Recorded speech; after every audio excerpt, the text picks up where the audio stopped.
السلام علیکم، آپ دیکھ رہے ہیں بول نیوز، میں ہوں مونس رضا۔ ہیڈ لائن کے بعد اہم خبر سب سے پہلے شامل کریں گے۔ وزیر اعظم کا پیٹرولیم مصنوعات کی قیمتیں برقرار رکھنے کا اعلان۔ وزیر اعظم نے کہا کہ اس ہفتے بھی وفاقی حکومت یہ بوجھ اٹھائے گی، عوام کو ریلیف دینے کا فیصلہ کیا گیا ہے۔ پیٹرول 95 اور ڈیزل 203 روپے لیٹر مہنگا کرنے کی تجویز دی گئی تھی، جسے مسترد کر دیا گیا۔ حکومت نے اس ہفتے مزید 56 ارب روپے کا بوجھ اٹھانے کا فیصلہ کیا۔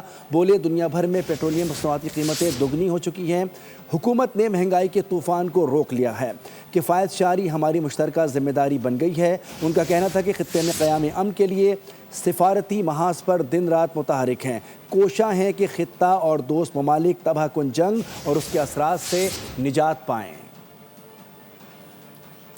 یہ ہفتہ جو آج سے شروع ہو رہا ہے، اس میں بھی مجھے پٹرول پر فی لیٹر 95 روپے اور ڈیزل پر فی لیٹر 203 روپے اضافہ کرنے کی تجویز دی گئی ہے، جسے میں نے آپ کی مشکلات کے پیش نظر ایک بار پھر مسترد کر دیا ہے، اور یہ بوجھ وفاقی حکومت نے ایک مرتبہ پھر خود اٹھانے کا فیصلہ کیا ہے، اور اس کا حجم 56 ارب روپے بنتا ہے۔ یعنی اس ہفتے میں مزید 56 ارب روپے کا اضافی بوجھ وفاقی حکومت خود برداشت کرے گی، اور آپ کو یہ بوجھ نہیں اٹھانا پڑے گا۔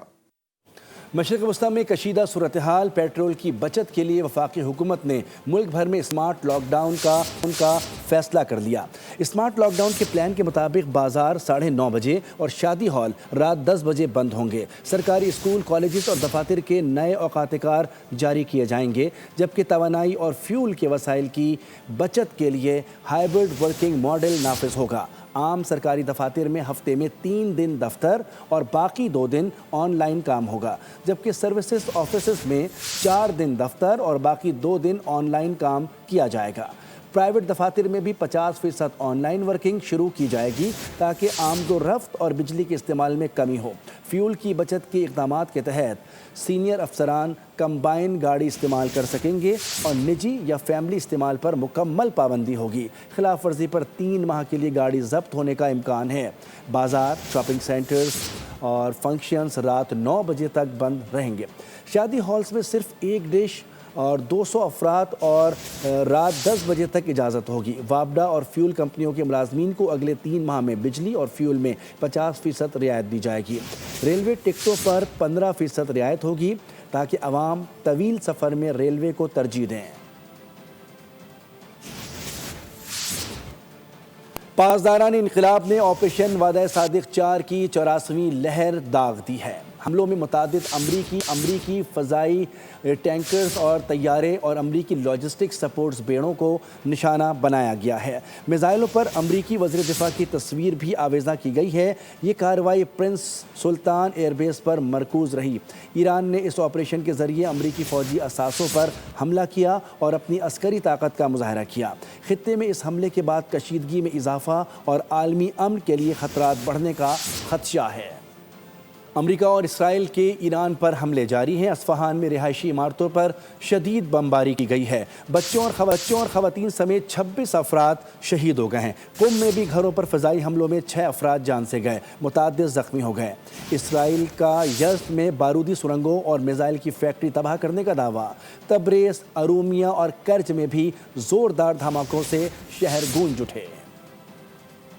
مذاکرات میں پیش رفت کے باوجود امریکہ اور اسرائیل کی جارحیت جاری۔ ایران کے خلاف حملوں میں مزید شدت آ گئی۔ اصفہان میں رہائشی عمارتوں پر بارود برسا دیا، 26 افراد لقمہ اجل بن گئے۔ شہداء میں 7 بچے اور 7 خواتین بھی شامل ہیں۔ صہیونی فوج کی قم میں بھی وحشیانہ بمباری، 3 گھروں پر فضائی حملے میں 6 افراد شہید، متعدد زخمی ہو گئے۔ تہران میں متعدد عمارتیں تباہ، کئی افراد ملبے تلے دب گئے۔ تبریز، ارومیہ، کرچ سمیت دیگر مقامات کو بھی نشانہ بنایا گیا بنایا। ایرانی شہر زوردار دھماکوں سے گونج اٹھے۔ اسرائیل نے یزد میں بارودی سرنگیں اور میزائل کی فیکٹری تباہ کرنے کا دعویٰ کر دیا۔ 4 ہفتوں سے جاری جنگ میں 1937 ایرانی جام شہادت نوش کر چکے، 20,000 سے زائد زخمی ہیں۔ امریکہ اور اسرائیل کی جارحیت پر ایران کی بھرپور جوابی کارروائیوں کا سلسلہ بھی جاری ہے۔ اسرائیل پر تابڑ توڑ حملے کیے، اہم فوجی اور اسٹریٹجک اہداف نشانے پر رہے۔ ایرانی کلسٹر میزائل آئرن ڈروم کو چیلنج کرتے رہے۔ تل ابیب کے کئی علاقے ملبیہ میٹ ہو گئے۔ کویت، بحرین اور قطر میں بھی امریکی تنصیبات کو نشانہ بنایا گیا۔ ایرانی پاسداران انقلاب کے حملوں کی نئی لہر کا قہر، دشمنوں پر جدید میزائلز، ڈرونز اور ملٹی وار ہیڈ ہتھیاروں کی بارش۔ اسرائیلی دفاعی نظام آئرن ڈوم پھر ناکام، اسرائیلی شہروں میں شدید تباہی۔ تل ابیب میں کئی عمارتیں تہس نہس ہو گئیں۔ اشدود میں آئل اسٹوریج ٹینک اور ڈپو کو نشانہ بنایا۔ حیفا میں بحری اور ایندھن کی تنصیبات پر حملہ۔ مقبوضہ علاقوں میں متعدد حساس مقامات نقصانات سے دوچار۔ ہرزلیہ شہر میں واقع ہوٹل بھی ایرانی میزائل حملے سے شدید متاثر۔ کویت، بحرین اور قطر میں بھی امریکی تنصیبات پر ایران کے تابڑ توڑ حملے۔ سعودی وزارت دفاع کے مطابق ریاض پر 6 میزائل داغے گئے، 2 کو فضا میں تباہ کر دیا گیا، 4 غیر آباد علاقے میں گرے۔ پاسداران انقلاب نے بغیر اجازت آبنائے ہرمز عبور کرنے کی کوشش پر ایک بحری جہاز کو نشانہ بنایا۔ ترجمان ایرانی فوج نے دعویٰ کیا ہے کہ 17 امریکی اڈے تباہ کیے جا چکے۔ جنگ میں اب تک 800 امریکی فوجی ہلاک اور 5,000 زخمی ہوئے، جبکہ 1,321 اسرائیلی فوجی بھی مارے گئے۔ امریکی صدر کا ایران کی توانائی تنصیبات پر حملے 10 دن کے لیے معطل کرنے کا اعلان۔ امریکی صدر ڈونلڈ ٹرمپ نے سوشل میڈیا پر پوسٹ میں اعلان کیا ہے کہ ایران سے بات چیت بہت اچھی طرح جاری ہے۔ لکھا، ایران کے توانائی مراکز کی تباہی کے عمل کو 10 دن کے لیے روک رہا ہوں۔